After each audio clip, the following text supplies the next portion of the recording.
German Tarok is a fun card game that you can play with 36 cards. The special thing about this game is it combines different elements from other card games, making it very exciting.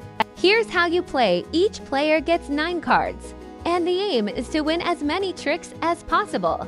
You win a trick by playing the highest card in the round. The cards are ranked by numbers and suits, similar to other card games. The 4 suits are hearts, diamonds, clubs, and spades.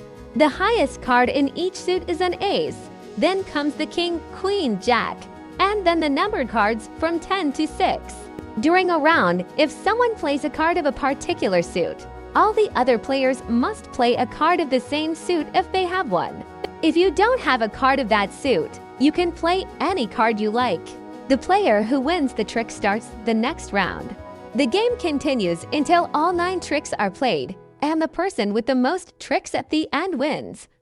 It's all about strategy and having fun with your friends.